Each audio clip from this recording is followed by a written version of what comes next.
যে খবরের দিকে আমরা নজর রাখবো, পোস্টাল ভোটকে কেন্দ্র করে উত্তেজনা, রায়গঞ্জে উত্তেজনার মধ্যেই অসুস্থ হয়ে পড়লেন এক বৃদ্ধা এবং মৃত্যু হয়েছে তার। বয়স্ক ও বিশেষভাবে সক্ষমদের বাড়িতে গিয়ে ভোট গ্রহণে অশান্তি, পথ অবরোধ করে বিক্ষোভ এলাকাবাসী।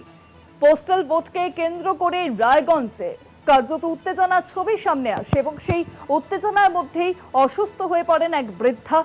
শুধুমাত্র অসুস্থ নয়, মৃত্যুর খবরও সামনে আসে তার। বয়স্ক ও বিশেষভাবে সক্ষমদের বাড়িতে গিয়ে ভোট গ্রহণে অশান্তির ছবি। আর এই ঘটনার জেরে রায়গঞ্জের বাসিন্দারা, এলাকার বাসিন্দারা, তারা একেবারে পথে নেমে বিক্ষোভ দেখান। পোস্টাল ভোটকে কেন্দ্র করে উত্তেজনা। 26-এর নির্বাচনের আগে এখনো 26-এর নির্বাচনের কয়েকটা দিন বাকি রয়েছে, ভোটের দামামা বেজে গিয়েছে এবং সেই আবহে এই ছবি সামনে আসছে, যেখানে পোস্টাল ভোটকে কেন্দ্র করে একেবারে উত্তেজনার পরিস্থিতি তৈরি হয় রায়গঞ্জে।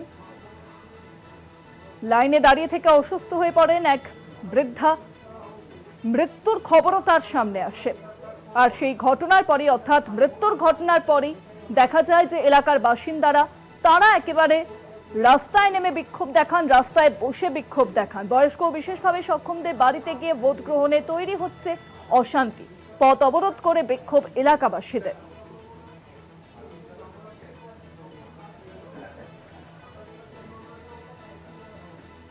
এলাকাবাসীরা একেবারে রাস্তায় বসে বিক্ষোভ দেখান।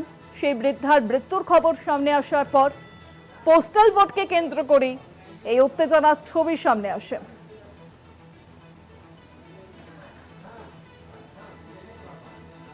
ফোন লাইনের সঙ্গে রয়েছেন প্রতিনিধি বিক্রমাদিত্য বিশ্বাস। বিক্রমাদিত্য, এখন কি পরিস্থিতি, অবরোধ কি উঠেছে?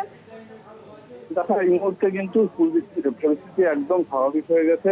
অবরোধ সেনাবাহিনী এসে তুলে দিয়েছে এবং তারপরে ওই অঞ্চলে টিএমসি প্রার্থী কৃষ্ণ কল্যাণী গিয়েছিলেন, তারা বুঝিয়ে অবরোধকারীদের সরিয়ে সেখান থেকে ওই ভোটকর্মীদের উদ্ধার করে তাদের নিজস্ব স্থানে পাঠিয়ে দিয়েছেন। এই মুহূর্তে পরিস্থিতি অনেকটাই কিন্তু শান্ত। অনেক ধন্যবাদ তোমার বিক্রমাদিত্য। ফোন লাইনের সঙ্গে ছিলেন প্রতিনিধি বিক্রমাদিত্য বিশ্বাস।